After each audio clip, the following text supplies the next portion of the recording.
Militairement, c'est fini.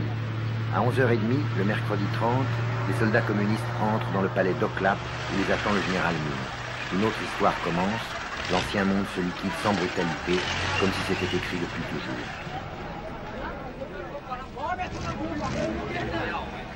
Vas-y mon gars.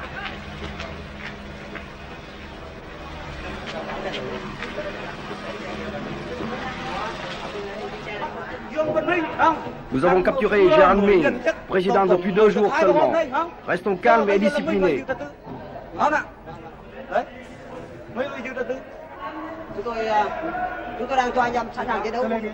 Je donne je rends le pouvoir à ceux qui sont beaucoup plus mérités que moi.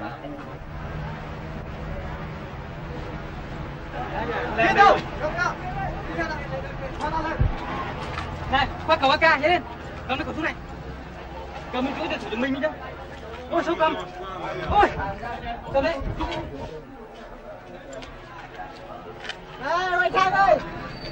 Quelques soldats perdus continuent à tirer. Ici, l'ancien hôtel de ville de Saigon.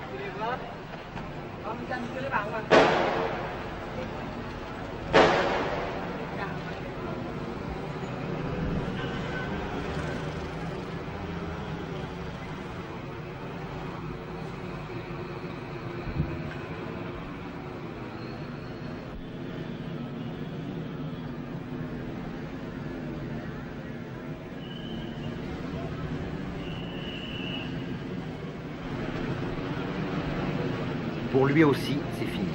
Un colonel des forces de sécurité a tiré un trait sur l'ancien régime et sur sa vie qui ne voulait plus rien dire.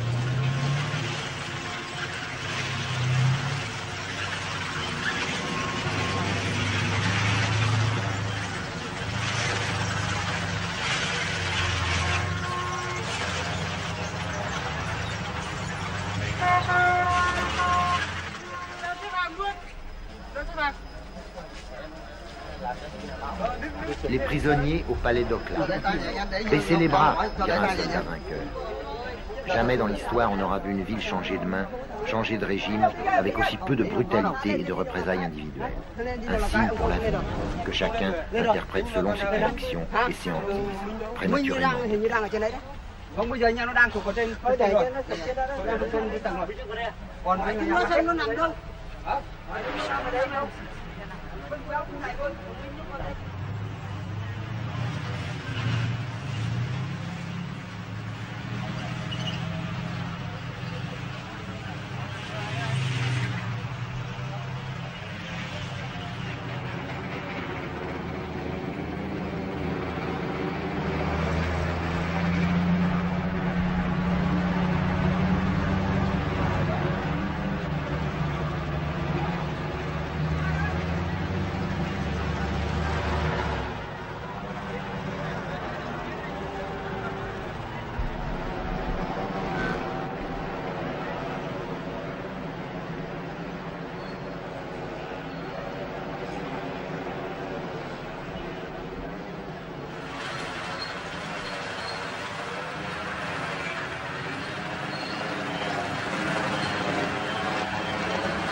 Amorce de remise en ordre dans la ville livrée à l'anarchie.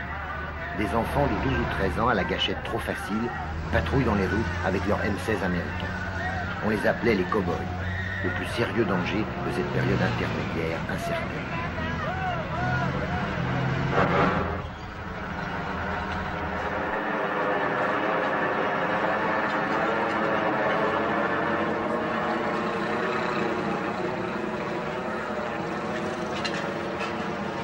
Les écoliers, pratiquement et symboliquement, nettoient Saigon de ses ordures passées.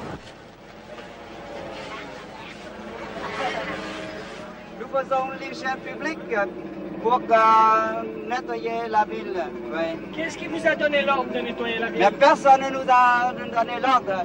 Mais par nous-mêmes, nous faisons ce travail. Nous avons transmis l'ordre élève par élève et nous nous sommes réunis aujourd'hui quelques centaines d'élèves et nous proposons aujourd'hui de nettoyer le rectangle qui entoure notre école. Chers camarades et compatriotes, le gouvernement révolutionnaire provisoire a libéré Saigon et maintenant notre ville s'appelle Ho Chi Minh. Les petits hommes verts s'installent. Ils font connaissance avec Saigon, Saigon fait connaissance avec eux. La ville s'adapte grâce à sa traditionnelle souplesse. Elle joue le jeu de la victoire, un jeu qui ne sera pas sans lendemain. Parfois dans l'enthousiasme, parfois dans le doute. Malin, trop malin celui qui essaye déjà de faire la part des choses.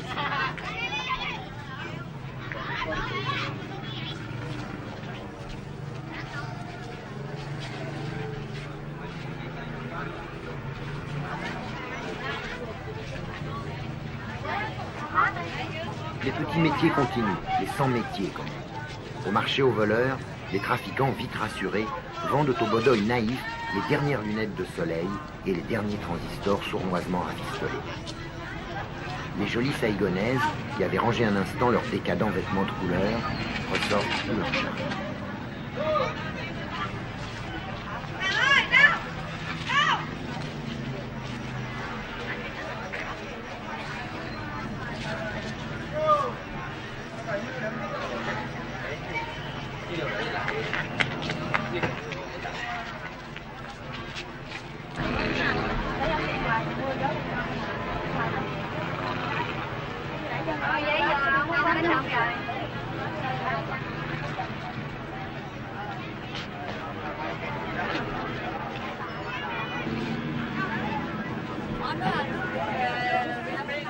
Les motos, nerfs de la vie saïgonaise, ont soif.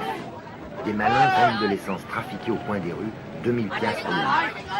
La vie habituelle s'adapte et tente obstinément de durer avec ses petits trucs et ses petites libertés précieuses.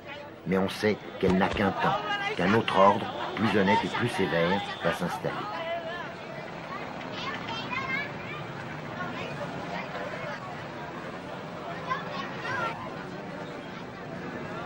Il y en a qui sont prêts à tenter l'expérience du bonheur collectif de bon cœur. Mais pour certains, pour certaines, c'est un déchirement. Quelles libertés, à votre avis, vont être mises en question? Quel genre de choses dans votre genre de vie? La liberté de s'amuser.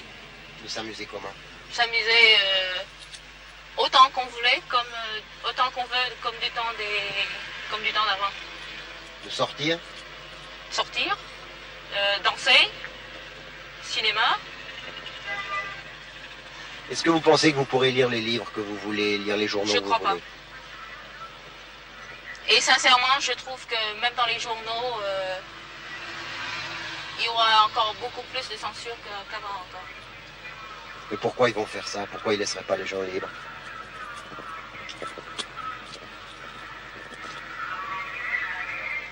Parce qu'il ne veut pas que les gens soient intéressés par la liberté qui existe dans les autres pays.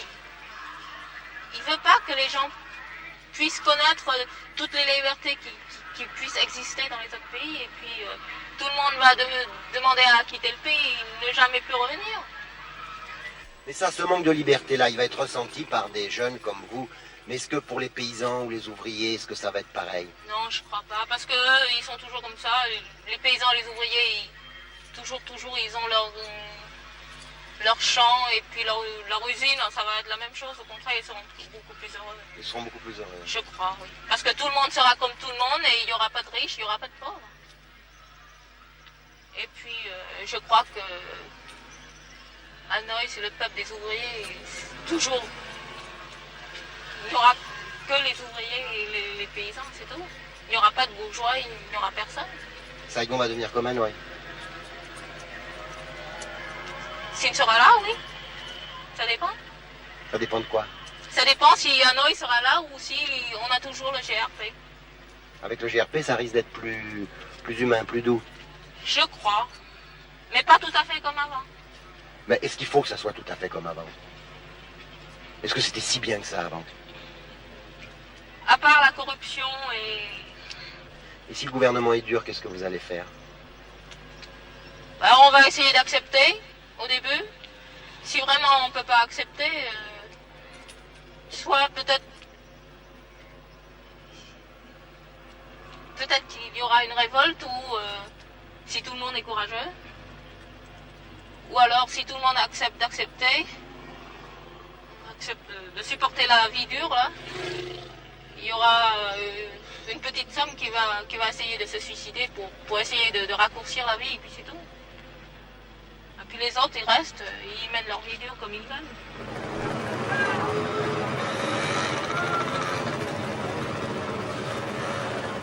Pour d'autres, pas tellement nombreux sans doute, il n'est absolument pas question de jouer le jeu du socialisme, quel qu'il soit. C'est le refus total, le blocage, l'horreur. Comme pour ce jeune officier qui s'est battu jusqu'au dernier instant contre le communisme. Il n'a pas voulu être filmé.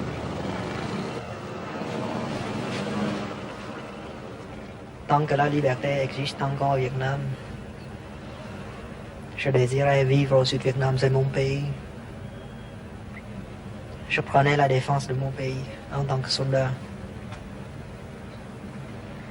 Ce qui veut dire que je ne porte pas les habits militaires pour défendre le régime de Thieu. C'est un régime pourri, mais tout le monde y retrouve son compte. À vrai dire, c'était une mode de vie qu'on a appris à vivre avec. Il y avait beaucoup de liberté dans cette pourriture. Je porte les habits militaires pour défendre mon pays contre le communisme. Je prends la défense de ma liberté, de la liberté de ma famille. Et cette liberté, hélas, ça n'existe plus. Avec le Front de Libération Nationale, avec les communistes, il n'existe plus de liberté. On n'a pas été libéré. On est fait prisonnier. Et on subira toutes les conséquences. Il n'existera plus de liberté. Et les Européens, ceux qui pensent que c'est une libération, se trompent. Il n'y a pas de libération. Il y a une conquête. On a perdu la guerre. On a été trahis. On a combattu pour rien. Et maintenant, on se demande quel sort sera réservé à nous tous. Nous, les Vietnamiens libres. Nous qui avons combattu contre le communisme. Nous qui avons reçu une instruction comme il faut. Nous sommes trop intellectuels pour être communistes.